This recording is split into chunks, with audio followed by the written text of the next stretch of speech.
पार्वती जी ने प्रश्न किया कि हे महाराज, तौ प्रभु हरहु मोर अज्ञान। हमारे भीतर एक अज्ञान है, आप हम पर अगर प्रसन्न हैं तो हमारे भीतर के उस अज्ञान को मिटाइए, उस अज्ञान को खत्म करिए। कही रघुवीर कथा शुभ नाना, अनन्य श्री राघवेंद्र सरकार की कथाओं को कहिए,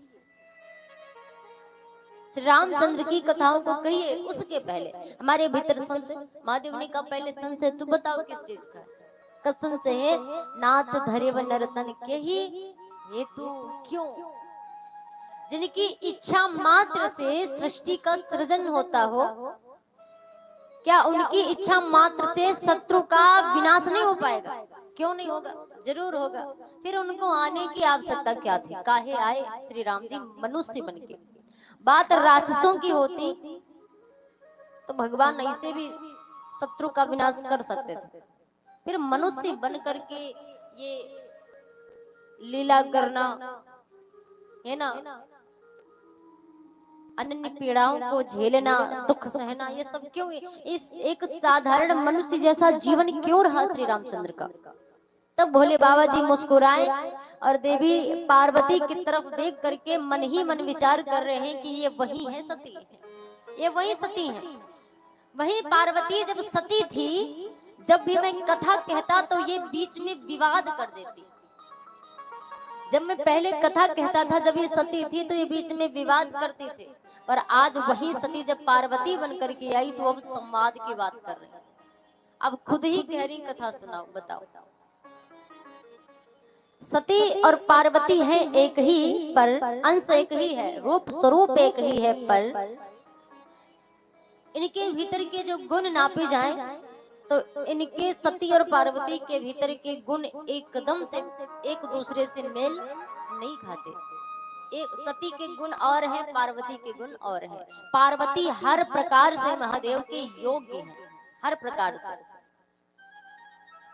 भोलेनाथ मुस्कुरा कर कहते कि हे महादेवी, पहले तो आपने कहा कि भगवान इस धरती पर क्यों आए, क्यों नर्तन धारण किया और कब कब आता है, क्या कारण रहा? तो पहले समाधान लो देवी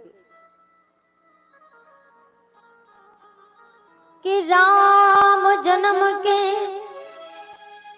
हे तो अनेका, परम विचित्र एक ते एका।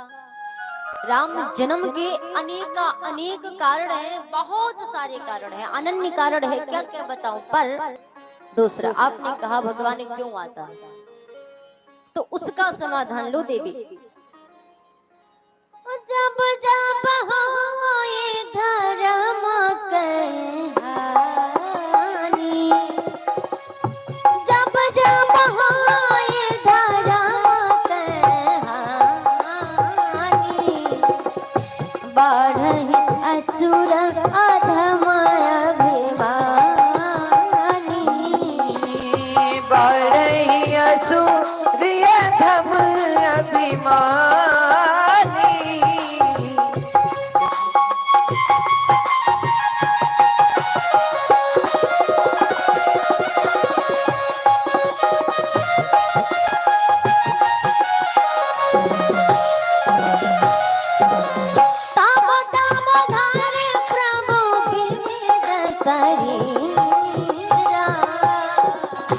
हरहि कोटि निधि साजन पीरा,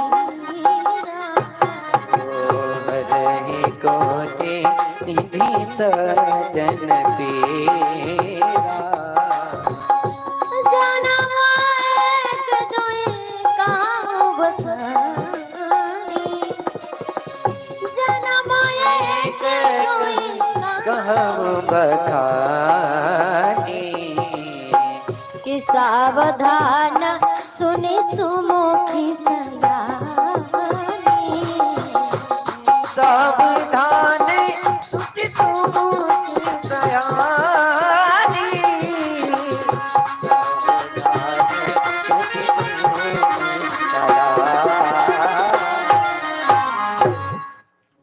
जब जब इस धरती पर धर्म का लोप होता है महादेवी, जब जब पुण्य का क्षय और पाप की वृद्धि जब जब होती है, तब तब सज्जन भगवान से टेर लगाते, प्रभु बारो, प्रभु कृपा करो, कृपा करो। तब वो सज्जनों की पुकार भगवान को गंवारा नहीं। तो भगवान इस धरती पर आता है, विविध प्रकार के रूप लेकर के अपने सज्जनों को सुख देता है, पृथ्वी के ताप का हरण करता है। तो आओ देवी, मैं आपको बताता हूँ, एक जन्म में बताया। देवी सतयुग की बात है, भगवान के दो पार्षद थे, जय और विजय। एक बार भगवान ने जय और विजय पार्षदों से कहा कि कोई भी हमसे मिलने आवे तो बिना हमारी अनुमति के किसी को भीतर मत प्रवेश करने देना, किसी को भी भीतर मत आने देना, पहले आकर हमसे पूछना। अब जय और विजय एक दूसरे का मुख देख रहे हैं कि आखिर ऐसा क्या, क्यों भगवान ने ऐसा कहा।